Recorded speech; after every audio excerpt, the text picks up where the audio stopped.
Sports Focus. It is week 5, and here's what's coming up. We got the triple coverage of the Serra St. Francis rivalry. We got the freshman game, the JV game, ooh, nice hit, and the varsity game for the GSF Week 5 game of the week. This was exciting. A lot of hits, a lot of big plays. My goodness. Stay tuned. We also have the Los Gatos Sacred Heart Prep game highlights. That was a good game, and it came down to the wire. We got Theo and Manalo at the game, and we're gonna do something new. We're gonna show our GSF Uncut interviews. It's been requested, so we're gonna give it a shot, show you guys the full conversation, and of course, the GSF Top Dog Awards. But we're gonna start with Thursday Night Football.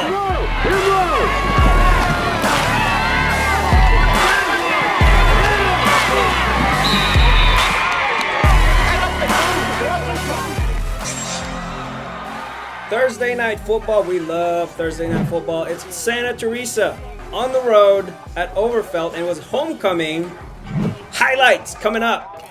But before we move on, I do want to remind everybody about our GSF Senior All-Star Game happening in late December. We are currently qualifying players, taking in nominations.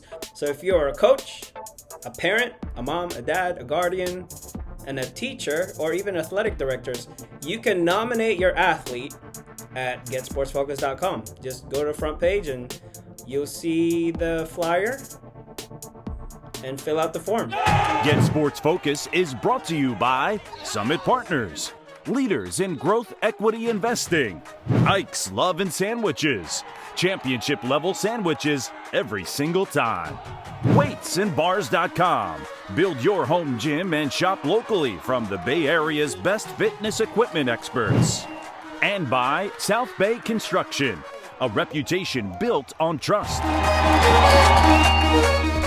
I want to see some Royals and some Saints in the All-Star game. Let's go.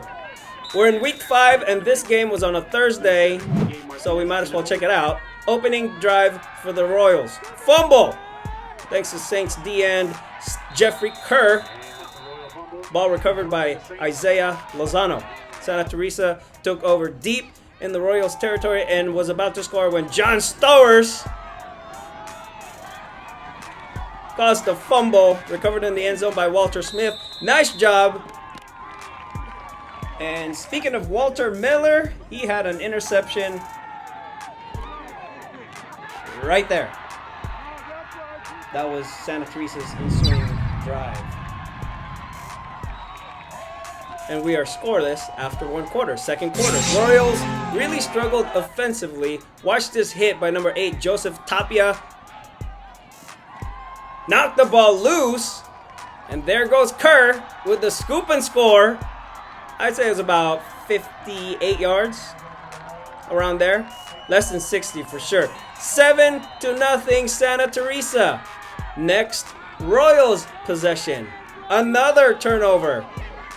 Tapia again. I like this kid. He could be a GSF All-Star for sure. And just before the half, Overfelt tried to put something together. Stowers with a nice run. He's their playmaker, and he was last week's GSF Defensive Lineman of the Week. Score remained 7-0 at the half. Third quarter, 4th and long. Overfelt punting. Santa Teresa, they got a nice run. They got a nice return here from their speedster Noah Gardier. He's a senior now. What? Time flies. But a penalty brought it back. Nice run, though. Lucky for the Saints, the ball on the very next punt attempt, the ball went over the punter's head and recovered in the end zone by Kerr. Santa Teresa with a safety. And now it's 9-0. And yes, they got the ball back as well, and on their first play, Noah got the ball, and Noah did what Noah's been doing since he was born. 2021, last year's week number 2 game of the week playmaker with a sick run Touchdown Santa Teresa, and that made it 16-0 Saints with 7 minutes left in the third. And with the lead like that, defense got stingier. Another turnover for Joseph Tapia. He's just a turnover machine. I'm going to call him Mr. Turnover. Next possession for Overfelt. Yeah, another turnover. And this one is going to be the third score for the defense. Joshua Reyes, last year's Week 2 Game of the Week MVP, got the pick six. That ball was snapped right before the third quarter clock went 0. Overfelt did score late, but this was all Santa Teresa's defense. 23-6 is the final. Saints and the Royals, their first loss of the season. It was definitely a big weekend for the Padres and the St. Francis Lancers, but before we move on to the varsity game, the GSF Game of the Week, we got to run this highlights from the Sacred Heart Prep Los Gatos game. Here we go. The Gators and the Wildcats. Opening drive of the game, Gators went on a 16-play, 82-yard drive to take an early lead. Luke Maxwell started off with a 25-yard run. There's last week's MVP, Mitchell Taylor, with a strike to Tyler Wong up the middle. Nice job. And this was a proud moment right here. Los Gatos 2024 safety Jalen Thomas with a pass breakup. Jalen Thomas was one of our GSF 5-star players during the offseason. Kid's a natural playmaker. And between Anthony Noto, number 7, and Andrew Latu, number 8, Sacred Heart Prep pounded the next 57 yards on the ground, capped off by this. Noto to the right corner pylon. Shout out to Marat Mistra and Eliseo Buffington for clearing the way. Latu with the lead block, 7-0 Gators. Los Gatos finally got something going just before the break. Jake Boyd to Will Brennan. That's a 76-yard connection. Great effort by Brennan to get 26 more yards after the catch. And they are inside the 20, but on 3rd and long, Misra made the stop for the Gators. Shea O'Kelly was also part of that, making it a 4th down situation. We go to the second quarter, same drive. Carter Shaw with a big stop. Next possession by the Wildcats. Watch this throw by Boyd. That's a great pass and a great catch. And they got one in. This is B2B right here. 27-yard connection. Jake Boyd to Will Brennan. Touchdown Los Gatos. Extra point was good. And that tied the game up at 7 with 2:30 left in the half. And that would be the score at intermission. Third quarter. Nice return here by Boxer, Kopsik, Young. It's a 40-yard run. And this game got intense after that. Both of these teams really want this game, and you can tell by the way they're tackling each other. Teo Cesares with the hit and a forced fumble recovered by Shea. Next possession for LG. Buffington with the back-to-back big plays right here. This big guy he's just having fun.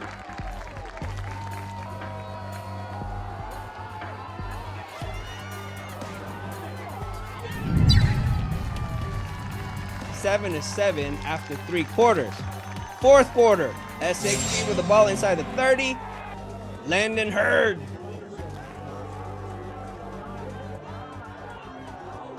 with a stop for LG. Followed by this, Henry Masters with a forced fumble. He's a sophomore. Ball recovered by the big man Ryan Vernali, number 79. Clock ticking. Boyd to Thomas up the middle. And he got a few more after that. He actually got a first down. But they gave it up right here. Bad snap. Recovered by Cesares at about the 19. Gators looking to score and possibly end the madness, but Taylor ended up losing control of the ball as he tried to reach for the pylon. The ball went through the inside and out, and the ruling was a touchback, Wildcats ball. Yeah. And this is how the defense responded. Wildcats fumbled and got it back. Second down, QB sacked by Aseli Fangupo. Shout out to his big brother, Petty, a.k.a. Hammerhead. 3rd down.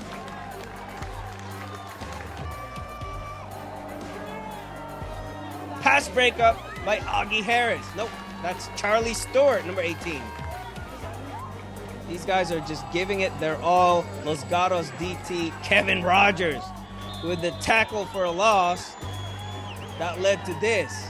A 41-yard field goal attempt deflected by Bernali. Got a hand on that play. As you can see in the instant replay, the ball kind of changed trajectory, and so the Wildcats took over. But the Gators defense forced a 3-and-out. R.J. Stevens with a big-time play forced Los Gatos to punt. Took her prep. They know they can win this with a field goal. Looking to burn some time. Taylor took a knee and got drilled. And that definitely helped the move forward. That's 15 yards. And then this one set it up perfect. Andrew Latu. Give it to the playmaker. He got 11 yards on that run. SHP, they just hung around the middle. And with 8 seconds left in the game winner, Sean Tinsley. Ball game. 10-7. Sacred Heart Prep improves to 4-1. They'll take on Half Moon Bay in a couple of weeks. That was a great game. A nice shot by our new staff, Manalo. He's been doing some work behind the scenes, and also Theo was there, and he got some really good stuff from the ground that you guys will see on our social media. So, but if you haven't checked it out, we do have some merch for sale. Head on over to GetSportsFocus.com and click on this link. Trying to come up with some funds to replace some of our equipment and get a few more equipment. You'll see some items there. Make a good Christmas present. Get your early shopping done, and at the same time, you're helping us out. All right, we got the game of the week between the Lancers and the Padres coming up next. Let's start with the freshmen, the youngins. That's the term I've been hearing from people, the youngins. Welcome back, Chase Cahoon. He didn't play last game against Los Gatos because he rolled his ankle, but he looks pretty good right there. That's a 50-yard touchdown. Defensively, Chase got 13 tackles against De La Salle. This was his 4th against the Padres. He's a dog. Speaking of dogs, Perrion Williams, GSF Top Dog 1 and 2 standout. Williams is a natural at quarterback. Pick number 2 for the season, second half. Fast forward to the 4th quarter. First play of the 4th, AJ Rangel to Aaron Meyer. He is gone. Meyer got tangled up with Williams, but managed to keep going. 68-yard hookup, touchdown, Padres. They went for 2 and got denied. 7-6. Padres down by 1. Lancers got the ball, but couldn't do much. Big hit by number 62, Herman Laulea. Giovanni Farias Pinter was the initial tackler on that play. But on the next series, Chase Cahoon made them pay.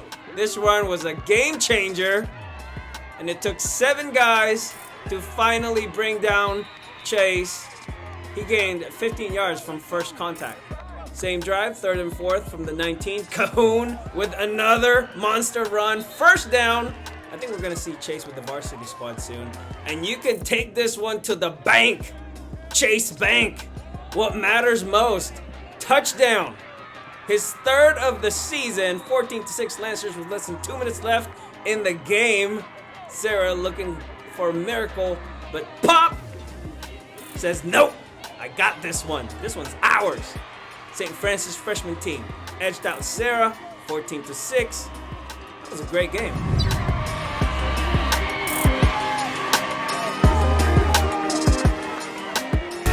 Let's take a look at the JV game. Serra Padres defense capitalized on the St. Francis Lancers turnover. Scoop and score by number 21, Isaiah Samifua.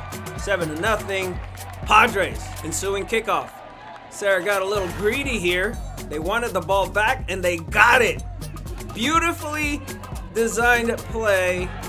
Nanolatu with a heads-up play. Sometimes greed can be good, especially when you do it for your brothers and the team. and the school. Check this out. QB Xander Eskelman to Latu. Pinpoint accuracy.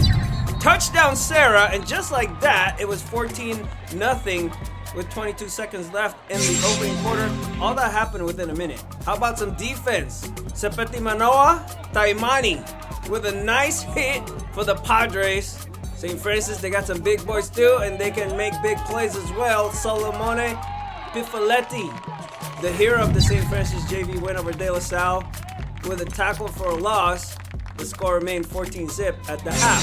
Third quarter. Speaking of the guy, this was St. Francis' first play of the second half. A 46-yard run down the line by number 8. But this is what hurt the Lancers in this game. Turnovers. Looked like a bad snap. The ball just dropped and the nose guard got the recovery for the Padres. Serra took over, and on the very next play, Xander hit Ryan Biagini, and he's gone. 70-yard catch and run. Great effort. They enjoyed it for a couple of seconds before the play got called back for blocking behind the back. It's borderline. They made up for it though. Chris Yoon with a nice run. Chris was one of our GSF Top Dog Camp top performers. This dude is a baller. Next play, Xander with a dime to Latu. That is the future right there. 21-0 with 2:42 left in the third. Serra, they just wanted this game more. Another recovery on the onside kick. That was better than the first one. I like that. Fast forward to the last play. St. Francis tried to avoid a shutout, but Matthew Casada ends it with a takeaway. 21-zip. Serra Padres JV with a victory. All right, we got the game of the week between the Lancers and the Padres coming up next, followed by the exclusive interview with Parker Threatt, Bellarmine Bell's QB. They're going to take on Reardon this coming Saturday. And if you haven't already, click on our social media and follow GetSportsFocus on Twitter, Instagram, Facebook. Do people still use Facebook? If you do, we're on Facebook. Anyways, Get Sports Focus is brought to you by Summit Partners, leaders in growth equity investing. Ike's Love and Sandwiches, championship level sandwiches every single time. Weightsandbars.com, build your home gym and shop locally from the Bay Area's best fitness equipment experts. And by South Bay Construction, a reputation built on trust. WCAL legendary coaches right there. Coach Calcano of St. Francis and Coach Walsh of Serra. I wonder what they talk about. Maybe we can make them up next time. As expected, both teams brought their A-plus game Friday night. It's the GSF game of the week, of course, and right off the bat, Padre defense dominated. Seamus Gil-Martin with a sack. Next play, Danny Niu got to the QB, and Doherty just got rid of the ball right before he got hit. Andrew Atkinson with a grab, but he was short of the first down. Serra, they too had trouble offensively. Backward pass fielded by Jaden Green, tackled by Kiana Ina. Both of these teams are on a different level. The speed they play is just crazy. 2 plays later, pressure up front. Sialsi Tonga Jr. almost got the sack. Jackson Cahoon almost got the pick. So they punted. And I love the sequence right here. It's great to see our 7-on-7 guys doing big things for their teams. Long snap by Michael Pedrati, heroes. Punted by Brooks Trimmer, heroes. Fielded by Bryce Luna, GSF 5-star and CCS 120-pound champion. Tackled by Pedrati. That'll make a nice TikTok video. Haha. St. Francis got great field position, and they made JoJo Bay turn up the heat. My man was like a torpedo Patriot missile on that tackle. Next play, Danny Niu. This one counts as a sack. Official. Padres got the ball, and they started moving. Maelowaki Smith to Joey Villaroman. Jackson Cahoon with the tackle. Running game didn't go well for Serra. Jabari Mann got stopped at the line by Sawyer Hughes. Nice play by the senior. Last play of the opening quarter. Gotta love the effort by the wide receivers Jaden Weber and Keon Loud. Green got some real estate because of that. Finally brought down by Kiana Ina. Quarter break for Serra means adjustments, and they decided to stick with Jabari Man and added Danny Niu to the RB mix. Niu is a guaranteed 5 yards up the middle from what I've seen. Man and Niu, that's a solid 1-2 punch in the backfield for Serra. I'll show you my angle. Man looking like Reggie Bush on the touchdown. Boop, boop, boop. Nice.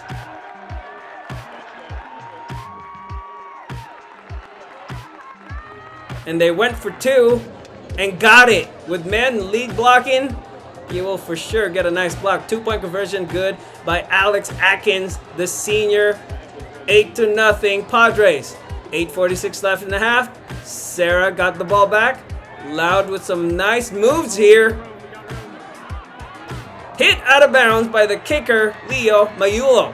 It's always good to have a kicker that can do that for safety purposes. Serra started to move the ball again. Smith to Grant McGovern, and Chucky got hit hard after that catch.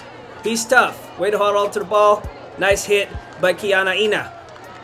Lancers defense responded. Junior Fiaui with a TFL, and that pumped up the sidelines.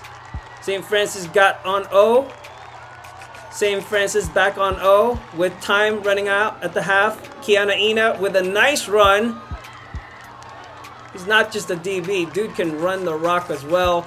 Doherty took a shot at the end zone, but Atkins with a pass breakup. Less than 2 minutes left. Lancers needed a first down, and they got it. Doherty to Nathan Hepburger. Nice shot by Doherty. That's a bullet pass right there, and they got one before the half. Doherty to Riley Long. They fooled everyone on that one. PAT was good. 8-7. Lancers trailed by 1. Serra had enough time to drive past midfield before the time expired and took a shot at the end zone, but the pass was picked off by Kiana Ina. Halftime score, 8-7, Serra.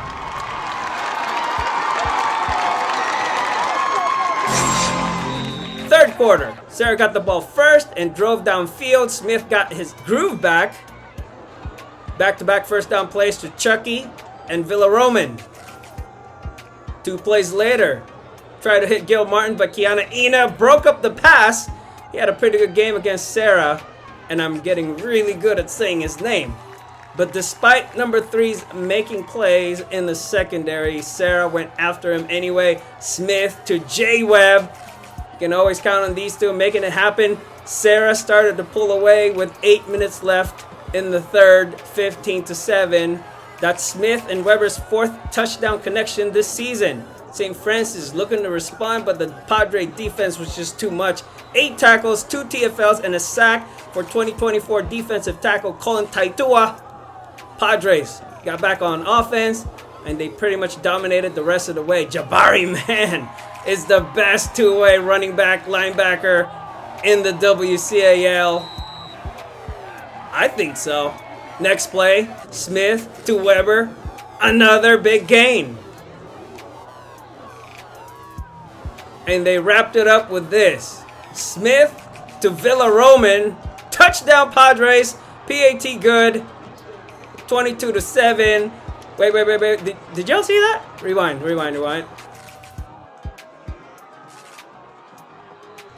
Oh, nice catch by the ref. 22-7. Serra, 3 minutes to go in the third. Fourth quarter. I got to show 3 more plays. This was the game of the week, and so we needed an MVP and a playmaker, and after consulting with some key individuals on the sidelines, we decided to give the MVP to 2 Padres and a playmaker to 1. Danny Nee was one of them. He got hit pretty hard here at the end of the play, but his defensive work from his linebacker position was outstanding.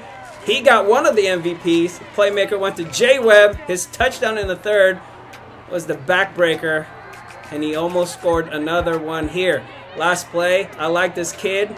I like this dude because he shows up and gets the job done Malachi Gastrock, the Barber's Bro, with an exclamation point for the Padres. Final score 29-7. Serra improves to 4-0.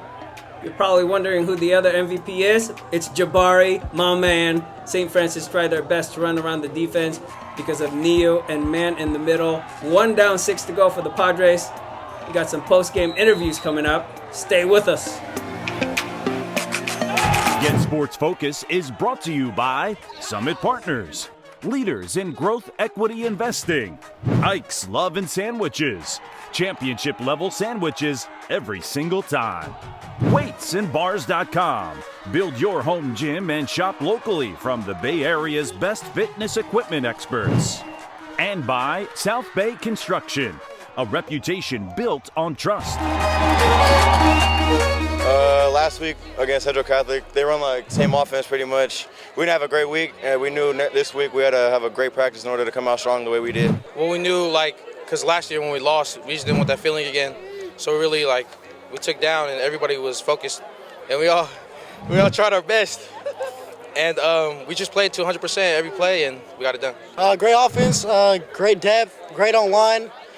Gave our quarterback time today, and we delivered. Just learning never to give up and just keep our head high, because there's plenty of game time always on the clock. So even if we're down, if we're up, always go hard. I know last game you didn't carry the ball much. Actually, you didn't carry the ball at all. But this game, you got called and you delivered. Talk about your role for this game. I just do whatever the coach need me to do. That's all I got to say.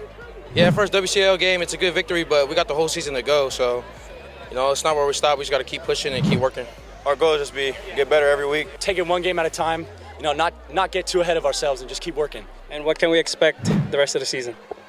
Great offense, a lot of receivers, so you can pretty much look to anyone at any given point. Head down, belly empty. That's what our coaches like to say.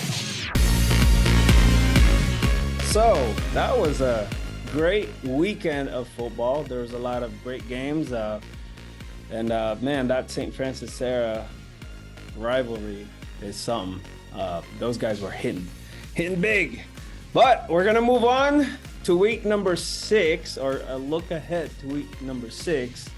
I'm wearing the GSF 7-on-7 tournament championship shirt right here to rep, because I got Parker Threatt, Bellarmine Bells QB, joining me right now. How's it going? There he is, our GSF 5-star QB. Hey man, I'm really proud of what you're doing. You finally got a win again, and 22 for 30, 219 yards. Yeah. That's pretty cool, man. That's pretty cool. Who scored the touchdown? Was it Colin? Yeah, Colin Wakaraji, first drop. Yeah. Speedster, man. Yes, So I know we've done the whole feature thing before. I think that was a Top Dog camp, but I haven't seen you in a while. Well, I saw you at the Bellarmine MA game, but I haven't seen you since. So, what's been going on, man? How's everything going? Everything's been going good. I mean, our team's just been bouncing back from a couple early losses, but for the most part, we've been doing good. I mean, we've had a good week of practice these last couple weeks, and it felt good. I mean, we didn't obviously have the outcome that we wanted in the first 2 games, but we got our first win in San Leandro. Still not exactly what we wanted, because we expected to maybe get a couple more ports on the board, but we came back this week and it felt good, and our team feels good, and we're just looking to do it again this next week against Rudin. Yep, and we are going to be there. I'm going to be there. I'm probably going to take Manala with me. But yeah, it's been a kind of like an up and down season so far, to begin with. Yeah. When you look back to that first game against MA, I mean, you guys were up ahead. I saw you playing different positions. I was a little surprised that you weren't a quarterback, but I mean, you still did your thing. Colin did his thing. And what was that first game like for you? It was definitely different because I was playing a new position, but I was up for the challenge. First week I was playing corner, and I realized I was going up against Jurion Dickey, so it was kind of a it was kind of a shock, but at the same time, I was excited for that. So, I mean, I liked the challenge, and it was pretty fun. Yeah, I think you ended up in a lot of newspaper clippings. Oh, I definitely did. I got a Good couple. thing you guys. Good thing you don't have your last name in the back of your jersey. I know. That'd be, Well, one day when Jurion goes to the NFL, you can tell your kids, I guarded that guy. yeah, exactly. No, that was, I mean, obviously he's the best in their team, and they had to put the best on your side, and you were the guy. So, no, I thought that was pretty cool. I mean, Yeah. That was a crazy game. Yeah. Crazy game. And then you guys went on after that. Who'd you play after that? Who are the next two games? McClymonds, and then we played McClymonds, MA, and then San Leandro. Okay. Yeah. McClymonds was on the road, right? Yeah, McClymonds just down in Oakland. Yeah. So is that when you finally got the call to play quarterback, or? Yeah. So Nate got hit pretty hard in the couple times, and then one time they got him pretty bad in the head, and then he was just down. So I came in like late first half, and then I just finished second half because he wasn't feeling great. So then that was when I came up. And it was an overtime game. Yeah. Man. Touchdown to make it tie game, and then overtime, the new overtime rules, and then fumbled our first play. I like how you guys do your thing with social media, because you can really keep up with what's going on if you're not present at the game. And I was looking at it. I was like, oh my goodness, yeah, they're in overtime. And then yeah. So man, so tell me about this game last week. I mean, first home game. I knew you guys were gonna put it on. I mean, Bellarmine Bells at home at San Jose City College with the big crowd and noise, and I think they got a new turf now too. It must have been nice.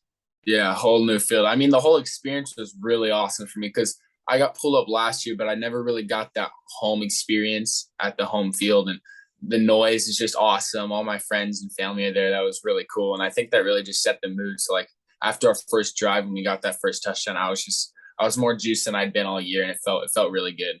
Felt controlled.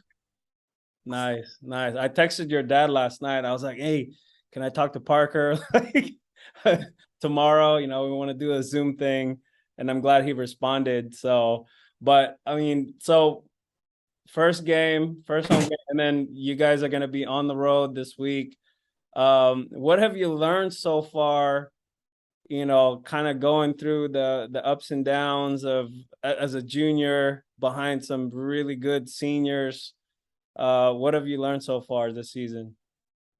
I've learned a lot. Like there's a lot of times like these past my freshman year, which wasn't a full year, and then my JV year, like there was a lot of things that I didn't get a chance to learn, such as like, I guess being more calm as a quarterback, like having to be able to trust more people around me opposed to just my skills as an athlete. So like this year especially, and it was a little struggle early on in the year, it was like being able to stay in the pocket and like be able to maneuver but still keep my eyes downfield, stuff like that. Just going through a checklist in my head before the play. Like I talked about this with Jalal, and it was like I need to have a checklist in my head, like who am I reading, who's my first read, what is the defense doing, stuff like that. And I feel like last game was the first game where I really felt like, yeah, I really understand what's happening right now, and I felt controlled. So there wasn't really a play where I was like, okay, what am I about to do? So that's a big thing that I've been learning, especially from these older kids who have been on the offense a long time, and they always got my back and we work on it a lot. So yeah, that's a big thing for me. I see. How's the line? How's the line doing? Line's honestly doing great. Our line's doing great. I mean, our pocket last game was flawless. I mean, I got sacked maybe one time, but other than that, it wasn't crazy. But our line's been doing really, really well. Nice. Yeah. I was wondering about that. I mean, Bellarmine's line is, so are they mostly seniors, or is it, kind of half and half? It's a good mix. We've been bouncing around with our center a little bit, but for the most part, it's been a mix. We have Tom Riley, who's a junior. We have Bennett Anderson and Nick on there, but then we have Mitch and Hammett and Dean. These are all seniors, so it's a pretty good mix. Bennett's a junior, right? Yeah, Bennett's a junior. He's a big boy. Yeah. I know he trains with Coach Andrew, and I've seen him in the gym a few times. But defensively, so do you still get in there for defense or? Not recently right now because I'm just focused on the quarterback position right now, but not recently, no. I see. So now that the season is pretty much in full, we're kind of halfway through the regular season, man. Yeah, crazy. And then with one win in the WCAL, you got Reardon next. How do you prepare yourself for a game like before the game? Is there anything that you do or kind of started doing just to kind of get in the zone? Yeah, so recently I've just been making sure I go on over all my plays, like really, really a lot over my plays. And walkthrough days on Thursdays is a huge day for me. So it just kind of gives me an idea of like what are my weak points, like what are the plays that I'm like not 100% sure on what I'm supposed to do. So then before the game, I'll just have my notebook with me and I'll just be going over those plays specifically. And then I'll talk to Beachman before the game, like with a play sheet, and just I'll go over each play in my head and just think about certain things and the signs that we have to do for it. So that's a huge thing for me. And of course, I got my music while I'm doing it. So that's a huge thing. Yeah. Nice. Now, I know Bellarmine is not an easy school to go to. I mean, there's the academics part. How is that going so far? And, how do you stay focused? Yeah.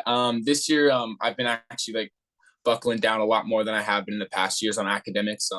I feel good. Like I have my teammates during like my teammate Dominic right now, he's out with a fractured back. So he's out for the whole season. But a big thing that we're doing is during our free periods and community times, we're going to the library and just focusing on our schoolwork, because junior year, I think, is the hardest year of high school. And it's a big thing right now, especially right now. It's our first like full season on varsity. So obviously it's a balance, but I feel good right now. I'm just trying to stay locked in and doing my homework when I need to. That's a huge thing.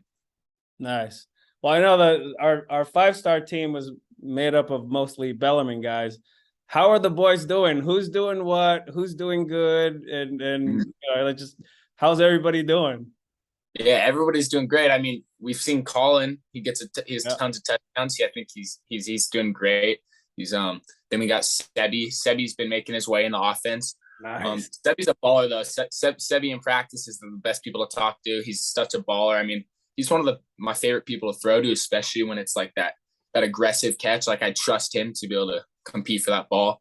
And then we got Zane right now. He's on and off on the starting position on the outside receiver. He's a baller. I mean, I can throw him up the ball in practice when we're doing 2-minute and I know he's going to come down with it. But I had that throw into him in MA. He almost caught that ball, but it was a little underthrown. If I had him, it would have been a touchdown, like right over here if I let him. But he's good. He's still learning, gaining that confidence, but everybody's doing really well. I mean, Joe Fuquay right now is our Y. I was waiting for you to mention him because I saw the Twitter highlight and I was like, Joe! Yeah, Joe's going crazy. Joe's got one of the best hands on our team, and he's balling out. I mean, earlier freshman year in JV year, I remember he used to be afraid to get the ball. He was a little skeptic about trusting his hands, but I think he's got that confidence, and I think that confidence is kind of all he needed. And now he's like my number one target right now, to be honest. Nice. Well, keep it up, man. I know, like, it's been great to see. I've only gone to a Bellarmine game once, but we'll be there this coming Saturday. But I know it's been great to see like some of the other guys from the other teams like do well. Like the St. Francis Serra game, Trimmer is actually a punter now. So he punted the ball. Bryce Luna caught the ball, and then Pedrati tackled him. Oh, I was like, hey, it's our heroes team. Yeah. So I thought that was pretty cool. So I'm looking forward to that this coming weekend. But what else should we talk about, man? I mean, we talked about school, we talked about team. What do you guys do like to prepare for a game? Is it like do you go to a lot of meetings? Because I know like time is probably like one of the main challenges. You guys are all a big thing for us is every day after school. So we get out at like 2:40. So then starting at 3 and usually to like 4:00, we have film before practice. So that's a huge thing to go over the game before. And then usually after like halfway through the week, we'll start going over the opponent's game film and just breaking that stuff down. And then another big thing we do is a game day ritual. It's just like every game, we obviously have our time that we have the bus to leave to get to the home games or either away games. But a big thing that we do is we all are players, just players, no coaches. We get together and we have like a talk just to get each other right before the game. And then we have our chapel before the game. It's just where we meet with the old coaches, Coach Janda and Coach Amarias, and they go through us and we all get a chance to share. It's just like a sacred moment for us to get our heads right before the game, become unified as a team. Nice. How are what about like do you guys or the team, do you guys look ahead in the schedule? Like, all right, this week we have Reardon, but in 2 weeks we have, Valley or Serra or Sacred Heart Cathedral. How far ahead do you go, or do you just go game by day, week by week? Well, right now I think we're going more week by week because we're trying to just stack these wins and focus on what we need to do. But there's definitely times when we'll be jumping ahead because either say like San Leandro has a very similar offense to say San Ignatius. So we'll be able to kind of incorporate that kind of stuff in just so we're kind of preparing for both weeks at the same time. So that's a huge thing for us. Yeah. Nice. Well, I mean, it's gonna get busier, and I know as the season goes, like the games are gonna get more intense. I think WCAL is back this year. There's a lot of really good teams, a lot of really good athletes too, man. Who are you? How much have you paid attention to the other teams, like how they're doing, or do you even do that? No, I definitely do that. I mean, I especially watch all the GetSportsFocus videos and all that stuff. But I think a big team that I'm excited to play is Serra. Obviously, Serra shut us out last season, and then that was obviously a big down for us. But I think we can come back, and we're just excited to play Serra, just to compete and see what we can do, and hopefully come out with a win. That's a big team that I'm looking forward to playing, and obviously St. Francis for the Holy War. But yeah, I've been playing with him, especially Chase Cahoon as a freshman. I mean, I know his brother very well from Pop Warner, but Chase Cahoon's balling out there, and I'm just excited to see. I like seeing all that and following all that, but especially my older brothers like Jalen and Jackson, all those guys. It's super fun to watch. I just saw Jalen Thomas against Sacred Heart Prep this past Friday. Yeah, he had a couple of big plays, and unfortunately they lost. And it was a good game. It was like 10-7. Came down to the field goal. But so looking ahead, I know we're kind of halfway through the season. Playoffs is going to happen. But what are you most excited about as far as like just the second half of the season? I'm just excited for our team as a whole to like play how we played this last weekend. I feel like the first couple of weeks we didn't really show our full potential as the Bellarmine football team, and I feel like this team, we all came together and we just executed what we needed to execute. The little routes, the little blocking assignments, we all did our jobs pretty well, and I think it showed with our big lead and coming up to half, and we were able just to do what we're expected to do and what we practice doing, opposed to kind of second guessing ourselves and what happened in the preseason. But I think if we play how we played against St. Ignatius, that we'll be showing a lot this year again in the WCAL. Nice. Well, Parker, we're going to see you in a few days at Reardon. I'm going to make sure you get some 6 shots of you warming up and doing your thing. And then game time, we go full go. But yeah, we'll be around. I'm looking forward to watching more Bellarmine games. And, now that I got Manalo too, like I'm going to send him over there. Yeah. Anything else you want to add? I mean, I know this was kind of like a last minute thing, and I appreciate your time. Maybe, get some shout outs out there. Yeah. No, just look out for Bellarmine, bro. We're coming. Nice. All right. Sounds good, man. Keep up the great work, and say hi to the fellas. I'll see you guys on Saturday. I will. Appreciate it. Thank you. So the Padres are going to take on the Mitty Monarchs next for their homecoming at Serra, under the lights, and it's going to be against Mitty. So the last time Mitty was in town, things got a little interesting. And since we're gonna do the segment, the prediction segment later, I figured might as well kind of go back, look at the videos, watch the segment, and maybe get a little bit of help to help me predict the outcome of the Serra Padres Mitty Monarchs game. And with that, I'd like to introduce you guys to a very special guest. He is special because he is an alum. He's a GSF game changer, a GSF MVP, Game of the Week MVP. And I believe he was also an All-Star candidate or nominee. I'm not exactly sure if he made the All-Star list, but it doesn't matter because Shamir Bey is joining me right now. Yeah. Oh, he's got the Monarchs shirt on. I just did an intro for you, man. And I called you a special guest because you are special, my man. Appreciate it. So we got this game coming up this Friday. It's going to be the Serra Padres, your younger brother's team right now, taking on your Mitty Monarchs. And looking back, there's a history between the Padres and the Monarchs where, you know, that night game doesn't usually go as well as it's supposed to be for the Padres. Yeah. I believe they lost to them in 2015, I think. There was a game that I shot where I was like, whoa, Mitty's really good. And it was Andrew Barna was the quarterback at that time. Oh yeah, no, I know Barney. He coached JV with us when I was there for a couple of years. Yeah, he did. Yeah. And then obviously 2019, that team you guys had a really good team that year. And I just wanted to kind of get an idea what was going through like your mind and kind of like, you know, the Mitty sideline during that game, because you guys went up ahead. Like, okay, give me your own like take on what happened in that game. So I mean, we started off strong. You know, we came into that game with really nothing to lose. You know, they booked us. They booked us for their night game, their senior night, I think. And is their homecoming? The year before. Oh, homecoming. Yeah, homecoming. I'm sorry. Year before they beat us pretty badly, and we still kind of had that taste in our mouth, and so we kind of like had that game circled.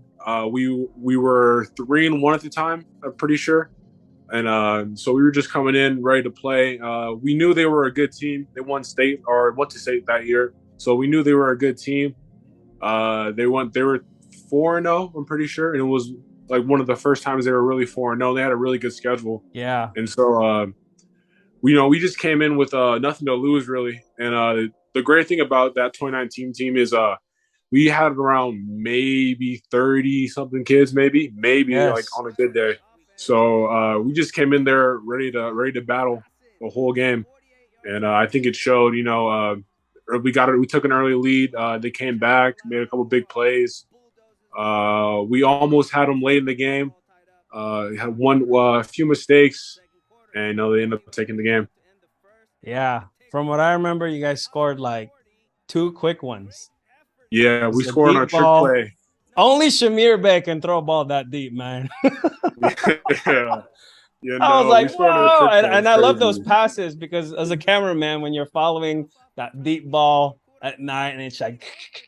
You know, it looks cool, and I don't know who caught it. Was it Ramello or? One of them, I think it was Ramello. But early on in the game, we ran a trick play. I think we got our first down, and we kind of planned it. Yeah, we planned it. So whenever we get that first down, trick play is coming next. And so it was Ian Collier off the trick play. Oh, that's right. Yeah, he had 2 in that game.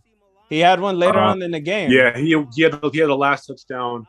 When we were driving down last possession. Yeah, no, that was definitely a stacked team for Serra. And then you guys, I mean, all you needed was a little bit more backup, I guess. Yeah. You guys literally had like 30 guys, right? Yeah, it was crazy because we do like the national anthem, you just see Serra 70, 80 plus, and it's just us 30 strong. So, no, it was fun. Yeah, no, that was fun to watch. I would say to this day, like that was probably one of the best games that I've ever shot, just because of the intensity, the setting, the matchup, the athletes. I remember there was a turnover where one of your guys grabbed the ball, snatched it, and ran the other way, and we're like, oh damn. Yeah, no, Zach, that was crazy. I remember that. It was a punt return. Terrence, yeah, I'm a good friend with Terrence, and was it Terrence? It was Terrence. Yeah, he was trying to do a lot of the punt return, and Zach made a great play, just took it and ran, and it caught us all by surprise. So that was crazy. And then I think the turning point was when you guys had a touchdown, but I think there was a fumble, like their kicker. Damon Lewis, like punched the ball out, and then that turned everything kind of sideways. And but you guys never gave up. That was the really cool thing about that game. You guys kept coming. You guys were like Halloween, like Jason, just kept getting back up. Yeah, no, that was a big credit to our coaches. We had Coach Sione, Coach Will, and Coach Sullivan, and Coach Coloto, Coach Drake. They all instilled in us that we can't quit no matter what. Just because we don't have the numbers doesn't mean that we can't have the heart. So, I mean, that was really big for us that whole year. With just playing to the last whistle, no matter what the score is, and I think it showed. Even though we lost, I think we showed a lot just to the world and to WCAL for sure. Yeah. And then the following week, you had St. Francis at home, and you guys beat them. Yeah. And you were the game of the week MVP. Yeah. It was a great game. That was a great game. So let's go back in time. I know were you a freshman starter? Sophomore. You were a sophomore. Yeah. So kind of go back to your days at Mitty and some of those memories and some of the things that you were able to accomplish there. My sophomore year, I think, was a great learning experience. Coming in so young and playing with older guys. Guys like Nick Alfton, Joseph Vaughn, Jake Serra, those guys, kind of took me under their wing. Yeah, and so I think a big memory from that season was when we beat Bellarmine. First game of the season, our first WCAL game of the season. I played terrible the whole game. The nerves got to me. I was a young kid. Nerves got to me, but they picked me up whole game. We drove down and scored last minute. So that was really big. And then your senior year, you had Davis too, right? Davis. Where is he now? Is he at San Jose State? Yeah, he's a long snapper at San Jose. Davis Long. Yeah, he was an animal, man. He was. He had some decleters that I'm like, holy crap! I didn't know somebody could hit like that. Yeah, no, he was something else, man. He went both ways, and we had maybe 6 linemen, so he's going both ways, and he was always hurt, but he always plays. So and it's nice. It was nice having him. So were you always just a football player when you were at Mitty, or did you play any other sport? I played basketball all the way to my sophomore year. So yeah, I was freshman B my first year, and then varsity my sophomore year. So looking back, I'm sure you've talked to the young bro, JoJo. Yeah. What are some of the advice that you kind of gave him before he got into high school, as far as being a student athlete in the WCAL? He's been around me for so long, just working out, and he's always with me, even at every single game. So he kind of had a good grasp of what to do. And just some advice was just really stay focused in the school. Just make sure you're taking care of school, and everything else will come. He's really mature for his age. Yeah. He's really mature for his age. So I didn't really need to give him much advice. He kind of knew what to do. And, I have a great parents, they take care of us. They do so much for us where it's just, we kind of know what to do and we just follow their lead, really. Dude, your parents are cool. I met them. I think it was JoJo's freshman year, or right after freshman year. And I finally got to talk to your dad. And I remember an interview that I did with him. And one of the things that we talked about was in order to be a D1 athlete, you got to be a D1 parent. And the way he explained it, it was like so detailed that, I mean, what can you kind of give us an idea of what that means exactly? I'm so grateful for my father and my mother. It's just, I think what he means by being a D1 dad is just pushing us past our limits because, there's a lot of kids that don't have, great father figures. And I think the way he grew up, he tries to give us a better life. And I think he does a great job of that. And whether it's in school, going out having fun or working out, it's just the D1 father is just someone who pushes you to your limits and past it and sees the potential in you, really.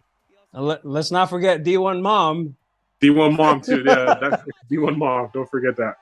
My mom does a great job, too. She great cook, coming home from them long practices, having a good meal is great. And she always she's the grade checker of us, always on top of the schoolwork, has the passwords to all our school stuff to make sure we're on everything.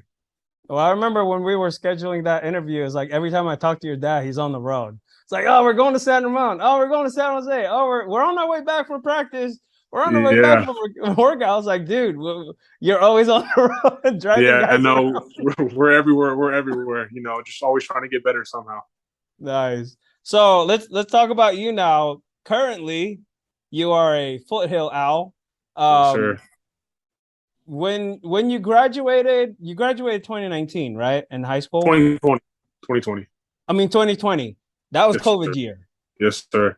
And then, I mean, stuff happened. What was that like for you? I mean, you basically didn't finish high school in a way because No, not really. you had to do like online stuff, and then you started college online. Yeah. I don't know what happened there, but kind of go through that whole ordeal and what you went through.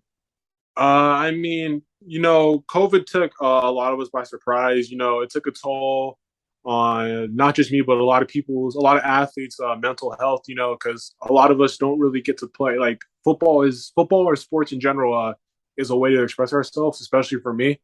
And I think when it gets taken away from you, it's hard to find things to cope with. And I know I experienced some of that where it's just like, is it ever going to go back to normal? Am I going to play again? And it took a toll on my mental health. But my parents picked me up. They made sure I was okay. A lot of friends. Those long quarantine days. You got to find something to do. So yeah, and that's pretty much it. It's just it was rough for a while, but I feel like we're getting past that. A lot of things are turning back to normal, and it's just great just to have football back. Nice. And I know you were at CSM for what, a year or two? 2 years. Yeah, 2 years. 2 years, and then you made a transition to stay a little bit closer to home, I would assume. Yeah. With Foothill. I know Coach Coleman. Obviously, Brandon Younger's there too. He's one of the awesome dudes that I know. I kind of got to know some of the coaches there because of our football camps. But tell me about Foothill, your future there, and just kind of like, what's been going on with you these past few weeks. Yeah, so I transferred to Foothill. Things at CSM didn't really work out. There's nothing wrong with CSM. They have great coaches. Coach T is a great guy. Coach Dove's a great guy, really big mentor of mine. It just didn't work out the way I wanted to. So decided to go to Foothill, got in contact with Coach Rav. He's a great guy, a great coach, really passionate about it, And we know we have a lot of talent there. We have guys like Alex Morel, Elijah Thomas, and Antonio Gonzalez. Tooney's there too. Yeah. A lot of great guys. So, it's just been a learning experience, really. I can't play after the red shirt just for some rule. I have to do a semester at the school, so redshirting now. But it's just nice getting a little change of speed. Getting around new faces. Learning and just trying to get better. Really, that's the end goal. Nice. Yeah, I talked to your dad for a bit via text, and he was telling me that, man, you're killing in practice. Yeah. So that's awesome, man. Yeah, I'm just trying to give the first team defense a good look. I try to help any way I can. It's tough not playing, but I try to stay engaged with any way I can, really. Well, I'm glad that you're still in the game, so to speak. I mean, you're still in it. You're still in the hunt, and Yes, I'm sir. really excited to see you in the future. I told Coach Coleman, it's like, man, we set our schedule during the summer, and it's kind of hard to like tweak things around during the season. But next year, I'm gonna make some room for some foothill games because I want to see you in action again, man. Yes, sir. Yes, sir. We got a lot of good guys too. It's not just me. Yeah. Oh, yeah. We got a great definitely. O-line. We all work hard, so it's not just me. Well, it's a great program. It's ran really well. It's really structured. So, And I'm you excited. look good in black. Come on. Yeah. I played a foothill in high school, so I mean, it's nothing really new. Exactly. So we started with this game. We're gonna end with this game. What do you see coming up this Friday? Mitty's had a couple of down years in the past, but they're looking really good. I talked to Coach Sullivan in the summer, and the COVID affected them too. Like they had to keep it real basic because everything's on Zoom. But Coach Sullivan's a great mind, a great coach. They got guys over there. Coach Buck, my uncle, he's a great guy. I got two little cousins over there playing, so it'll be good. But Serra's got some guys too. Joe, obviously, Smith, great little quarterback over there. Jaden Weber, D-Boy, Jabari, all those guys. So it'll be a good game. Mitty will always come out and give their best. Especially since it's a night game. I think it's gonna be a closer game than people think. Nice. Well, I'm taking some mental notes for our prediction segment. But I know you're a busy guy, but I appreciate you making the time, man. This is cool. I'd like to do this like in the future again when the season comes around next year. Yes, sir. I'm a big fan. You already know that. I mean, it's always cool to follow guys progress from a young age to, I mean, now you're in college, and then your brother, I met him when he was a freshman, and now he's scary, man. Yeah, I wouldn't want to play against him. The one guy I don't want to play against ever. Yeah, and I see some good things in the future for him as well. So any shout out, man? Anybody you want to thank? Want to say hi to? Hopefully shout out my youngest brother Ty. He's up next. There's a younger brother? Yeah, there's a younger one. Wow, okay. Yeah, how old is he? He's 13. Okay.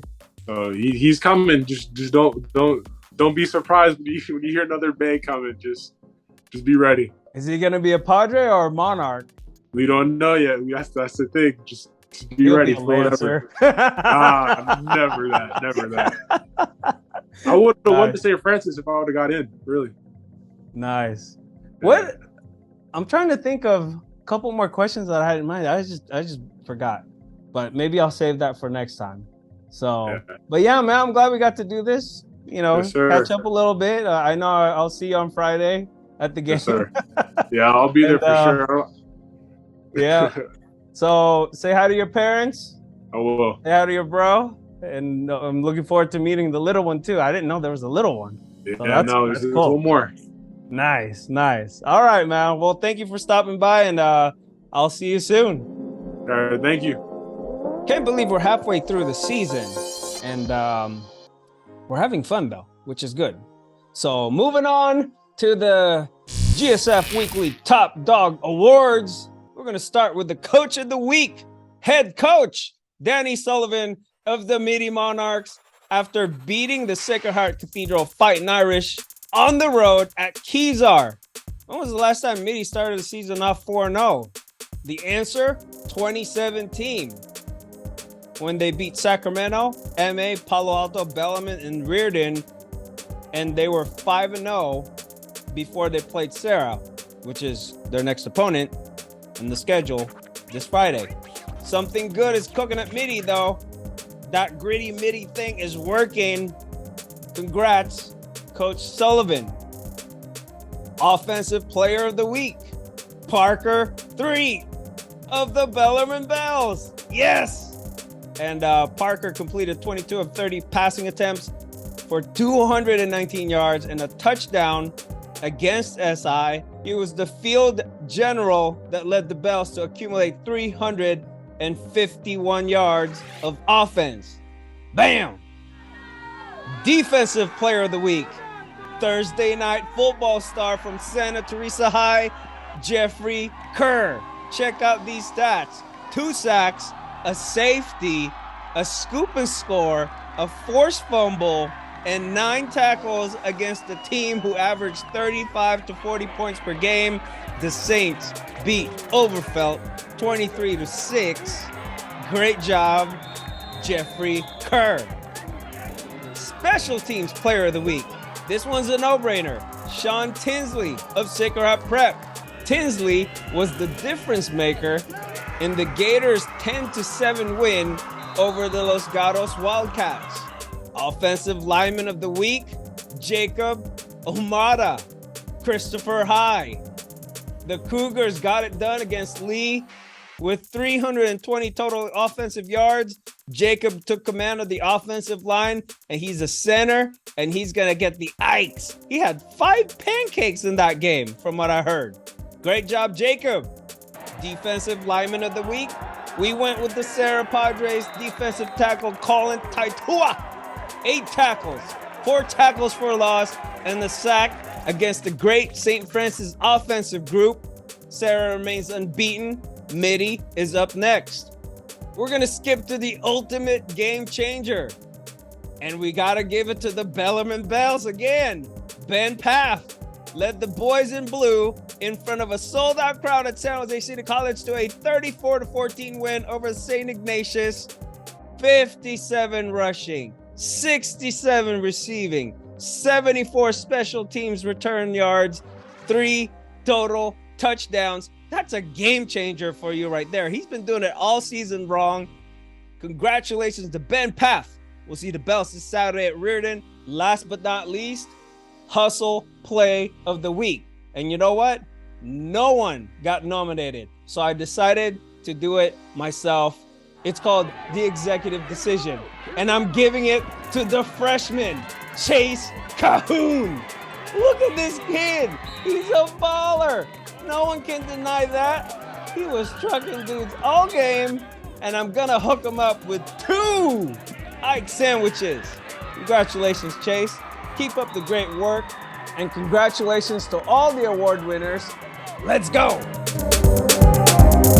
right, we got the prediction segment coming up next. Waiting for Coach Andrew. I just want to remind everybody, if you guys are liking this segment, let me know. Like, comment or send a DM. We actually want to do more games, but sometimes it's just tough to get around, and a lot of times we try to stick with the teams that we normally see, so that we could do a better job talking about that.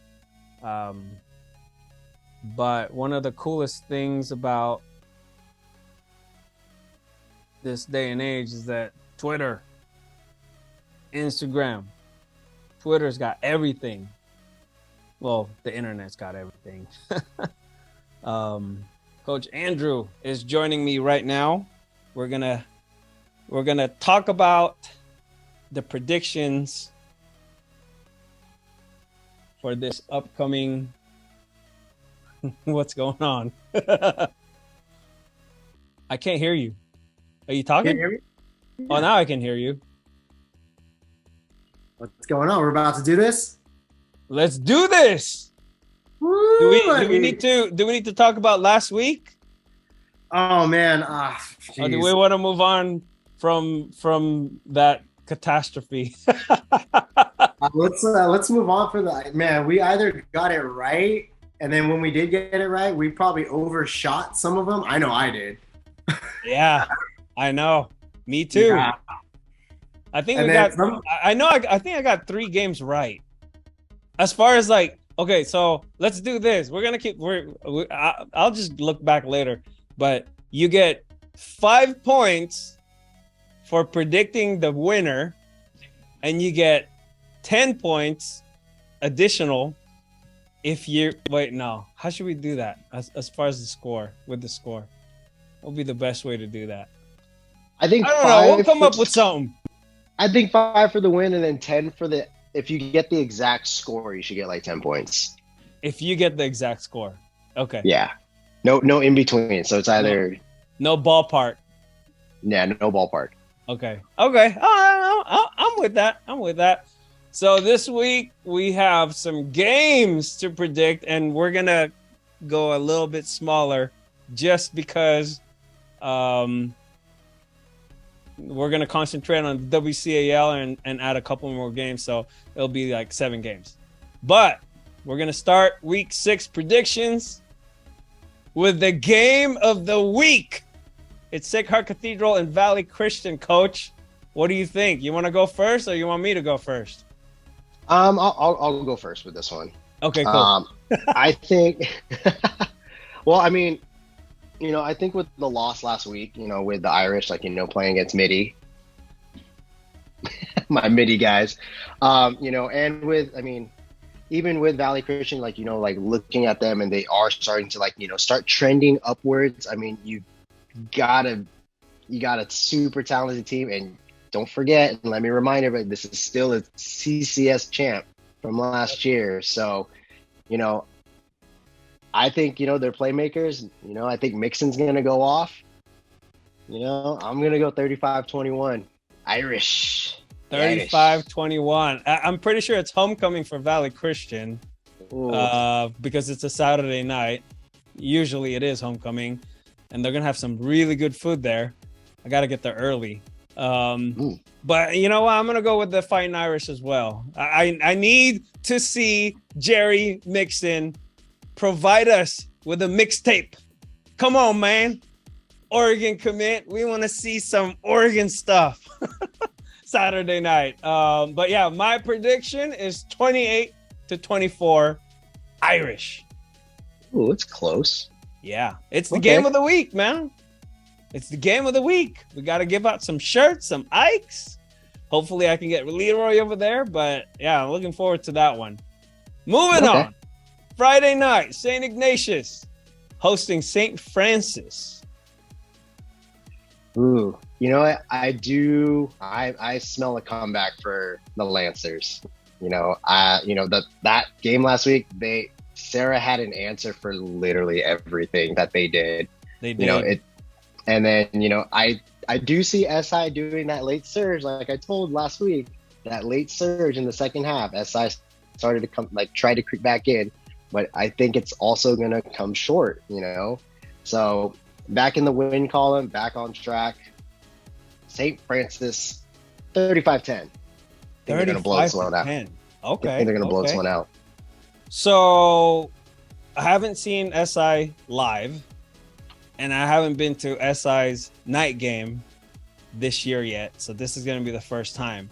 And I am looking forward to seeing that. But the Lancers, they're going to get back on the win column. And I need to see Kianaina run all over the place on offense.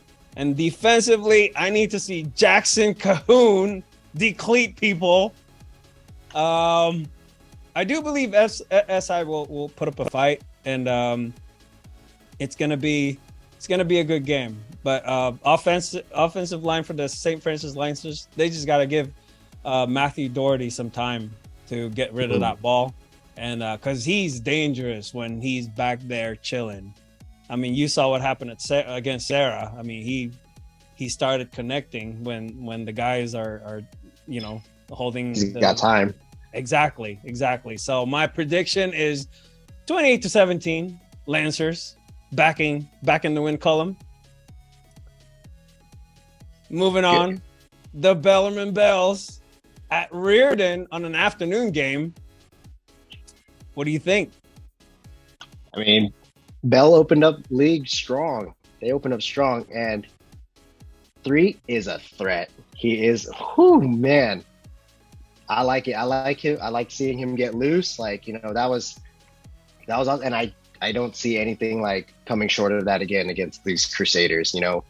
You know, they got a lot of young spark on that team. You know, they got a lot of young players, but I mean, going against a lot of experience with Bellarmine.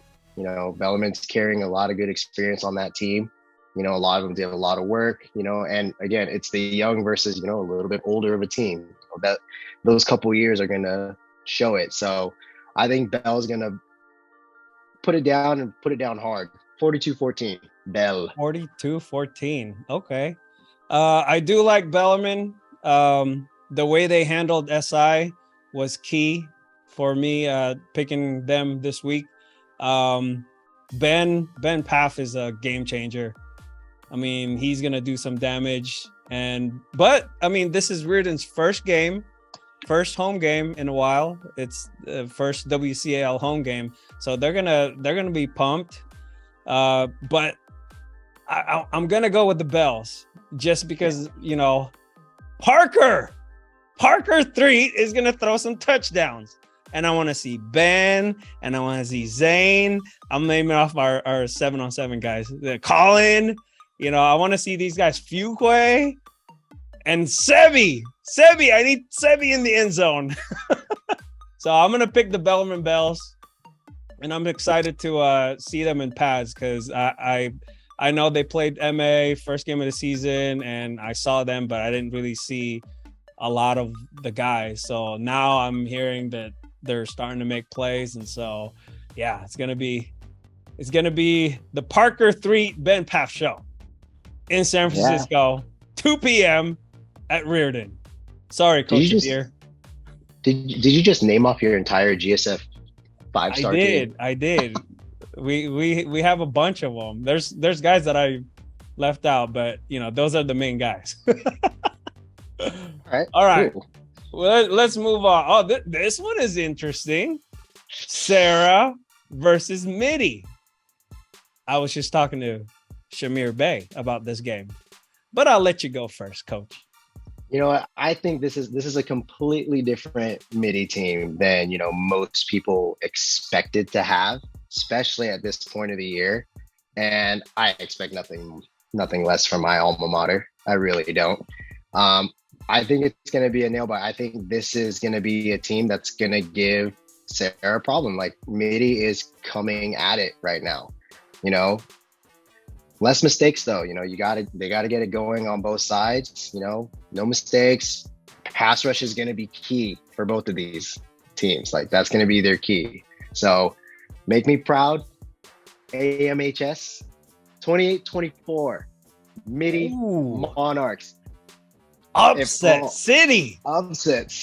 Let's go. Well, I'll be a historian right now. The last time Mitty was undefeated coming into a game against Serra was 2017. And after that, they lost every single game, twice to Serra. I don't think that's going to happen this season. I just think Serra is too strong. And I talked to Shamir Bey, Mitty alum Shamir Bey, about that game in 2019 when they almost upset the Padres. His brother actually plays for the Padres, Jojo Bey. And I just looking back, this is going to be a game that's going to have some twists and turns. And I think Mitty's going to put up a fight. But in the end, you already know the Padres are going to take care of business. They're just too deep, man. They got too many guys. And it's going to be a 49-21 game. It's going to be close for a little bit, but I could see Serra just pulling away, you know, with their bottom of the fire playing in the last quarter of this game. So that's my prediction. I still love you, Coach Danny Sullivan. You can prove me wrong once again. Like Let's do it again, Danny. Do it again, Danny. Do it again. Congratulations on that win, though. That was huge. You know. Hey. Right? You know, 10 years ago, before that 5-0 start, my senior team, class of 07, we also started 5-0. Oh yeah, nice. We were 5-0. We were actually number 1 at that time. So how'd you guys finish that year? We still made it to the Open. I think we finished.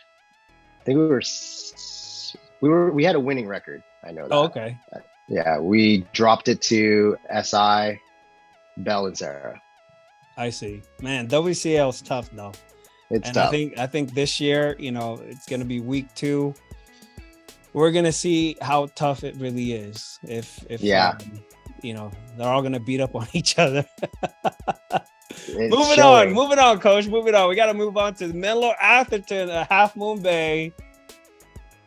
What is your prediction? I don't think MA is going to drop another game, especially like that. Oh man, that was close. That was a close one.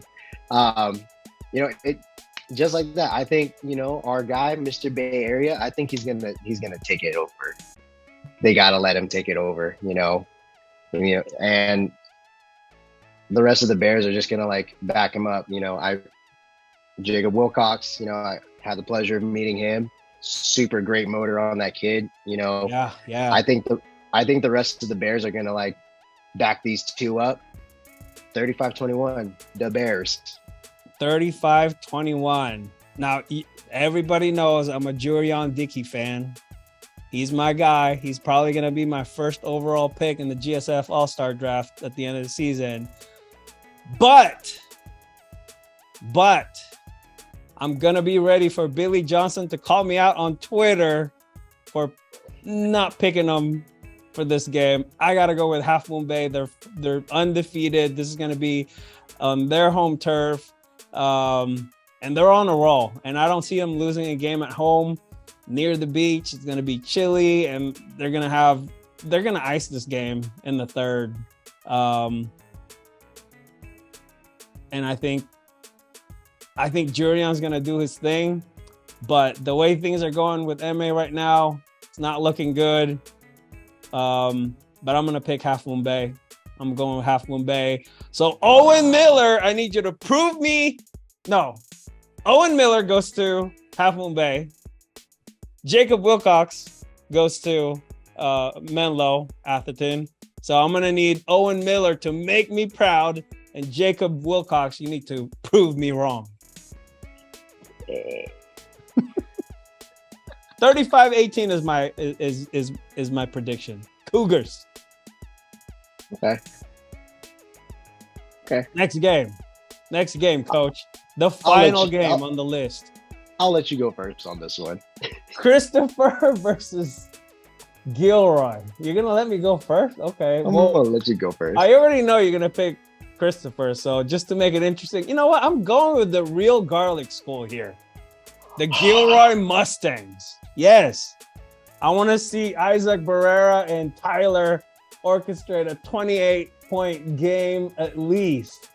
And it's going to be an upset, coach. I hate to tell you this. 33-24 Stains. Oh, man. Well, I mean, the return of the Severance Bowl, good old Garlic City. I know it's not game of the week, but this is battle of the week in my eyes. This city is going to go crazy watching these boys go at it. It's going to be closer than most people think, though. I will agree with you on that point. I think less mistakes, controlling the ground game is going to be a big difference maker in this thing. Hard-nosed running back from Gilroy, you got Waller, and you got G from Gilroy, and then you got Rascala and Argumento from CHS. So I think Jackson and Isaiah Barrera, they're going to shoot it out over at quarterback, and you got playmakers on both sides on the wideouts. You got Lee, Okoronkwo, Oxley, McWilliams, and Mustafa. And then, you can never count out Cheese from Gilroy. And then, Hodges and Waller anchoring down that defense. And then you got Vernon and Rascala, holding it down for CHS. It's going to be a good one to watch. I'm going to call it super close. Like I said, it's going to come down to 24-21 win on a field goal. Wow. Okay. So you guys have the list down below, our predictions. Coach Andrew made his, I made mine. We're sticking with it. If you don't agree, just wait until Friday, wait until Saturday. But that's our picks. Remember, nothing personal. Make us proud or prove us wrong. That is the Week 6 prediction segment. Thank you, Coach Andrew, for making the time. And we'll see you soon.